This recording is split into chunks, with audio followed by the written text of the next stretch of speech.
Learning English as a second language can be difficult. But once you get the hang of it, it will be worth it.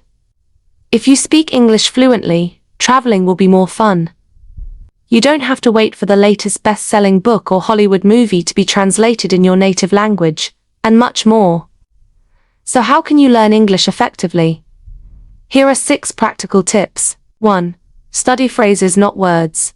When you study English, or any language for that matter, you shouldn't learn individual words because memorizing them makes no sense without context.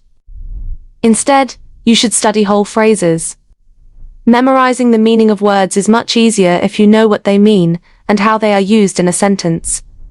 This is not just my opinion, though. The scientific term is collocation, and many scientists agree that context helps to memorize words more quickly.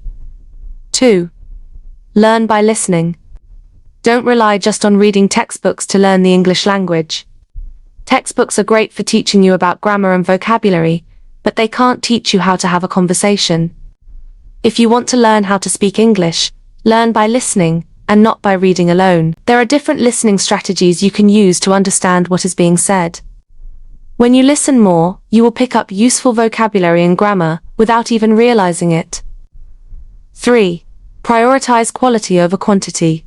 When it comes to learning any language, it's all about quality over quantity. Instead of learning dozens of new words in a short time, you should focus on learning one word and repeating it dozens of times. This prevents you from suffering from information overload.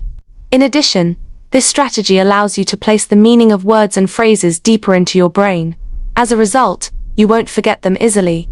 Instead of trying to learn many new words in a short time, learn one word and repeat it many times. This way, you won't suffer from information overload. This strategy also helps you to place the meaning of words and phrases deeper into your brain, so you won't forget them easily. 4. Learn grammar with point-of-view stories. Do you fear learning grammar?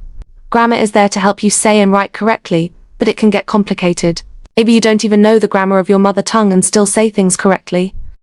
You can build the same kind of intuition in English by listening to short stories told in various tenses. This will help you improve your English grammar automatically and more naturally. For example, if a story starts with, "I don't like banana, but I want to eat one," the other story should be, "I didn't like bananas, but I wanted to eat one." 5. Listen and answer. Don't listen and repeat. If you want to improve your English, don't use the strategy used by many English text books, which is to repeat after the speaker. Instead of mindlessly repeating words or phrases, answer questions asked. For example, if you're listening to a podcast or video, pause it every 20 to 30 seconds and create a brief summary of what has been said. Why does this work well? Because it makes you engage more actively with the language. Your brains need to work harder to formulate an answer, and doing so, they get more exercise. 6. Don't fuss over the small details. Yes, getting your pronunciation right is important. And so is improving your grammar, and learning new words and phrases. Don't pause learning and become disappointed because you think you couldn't pronounce words well. You will soon master it through repetition, as you continue with the learning. Learn one new word a day, and you learn 365 new words in a year. Find a way to keep improving a little day by day. Happy learning!